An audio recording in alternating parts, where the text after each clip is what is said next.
पावसाळ्यापूर्वी आप संपूर्ण आढावा घेताय, काय निरीक्षणास आलं, काय सांगा? मागच्या वर्षी जो काही पूर आला त्याच्यानंतर विविध विभागांचं आपण कोऑर्डिनेशन केलं होतं, ज्याच्यामध्ये महानगरपालिका असेल, इरिगेशन विभाग असेल, पीडब्ल्यूडी विभाग असेल, आणि या पुराची कारणं काय काय आहेत, तिथे कुठे कुठे अडथळे आहेत, या सगळ्याचा त्या ठिकाणी विचार करण्यात आला होता.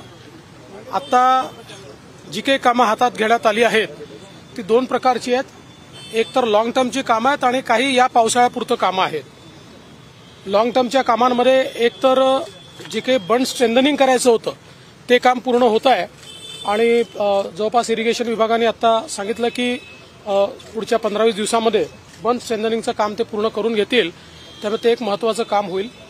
दुसरं, आता पाण्याची लेवल मेंटेन ठेवण्याकरता आता स्टॅटिक भिंत आहे. आता पाण्याची लेवल जी आहे ती कमी अधिक करता येत नाही आणि म्हणून त्याच्यावर 3 गेट्स लावण्याचा निर्णय झालेला आहे.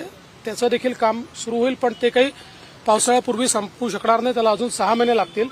आणि म्हणून आत्ताच्या काळामध्ये पाणी निघण्याकरता एक वेगळं चॅनल तयार करण्यात आलेलं आहे, ज्या चॅनलने ज्यावेळेस लेवल वाढेल त्यावेळेस ती लेवल वाढू नये या दृष्टीनं ते पाणी आपल्याला सोडता येईल आणि पाणी बाहेर काढता येईल. दुसरं, मागच्या वेळेस लक्षात आलं की पाणी निघण्यामध्ये 2 मेजर अडथळे आपल्या लक्षात आले. एक, आपण जिथे उभा आहोत तिथे जो पूल आहे तो पूल एक मेजर अडथळा होता, जो खाली होता त्याचे स्पॅन देखील कमी होते. तर आता त्याचा स्पॅनही मोठा केला जातो, तो वरही केला जातोय आणि त्यातला एक भाग जो आहे तो साधारणपणे 10 जूनपर्यंत पूर्ण होईल, बाकीचा नंतर होईल. पण ट्रॅफिक सुरू होऊ शकेल एवढ्या दृष्टीने तो एक भाग त्याचा पूर्ण केला जाईल, उरलेला भाग व्हायला थोडासा वेळ लागेल. पलीकडे आपल्याला कल्पना आहे की मेजर जे काही अजून एक डिझास्टर झालं ते NITचं स्केटिंग रिंग जे आहे त्या ठिकाणी जी पार्किंगची व्यवस्था केली आहे त्याच्यामुळे ते झालं होतं, तेही तोडण्याचा निर्णय घेण्यात आला होता, तेही काम सुरू झालेलं आहे. आणि याच्या व्यतिरिक्त जिथे जिथे फ्लो अडतोय त्या ठिकाणी तो फ्लो मोकळा कसा होईल असा प्रयत्न चाललेला आहे. मला असं वाटतं की हे सगळं काम पूर्ण झाल्यानंतर हा प्रॉब्लेम सॉल्व्ह होईल.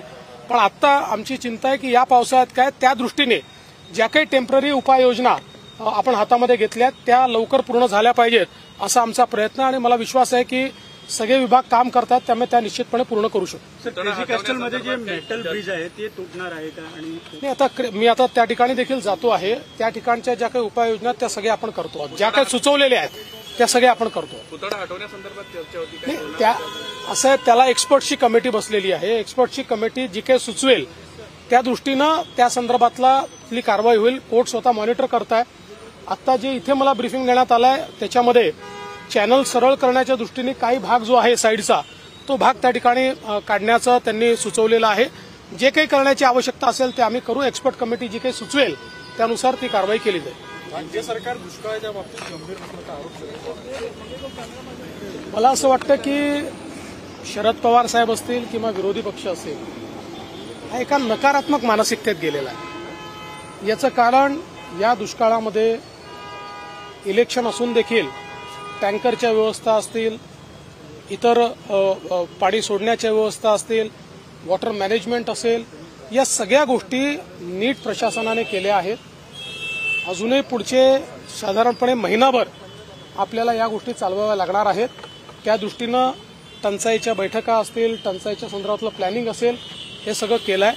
स्वतः मुख्यमंत्र्यांनी राज्याच्या काल या संदर्भातली बैठक घेतलेली आहे. त्यामुळे पूर्ण गंभीरतेनं सरकार याच्याकडे लक्ष देत आहे. दुष्काळासारख्या गोष्टीवर राजकारण करणं मला असं वाटतं पवार साहेबांसारख्या मोठ्या नेत्याला तरी ते शोभत नाही.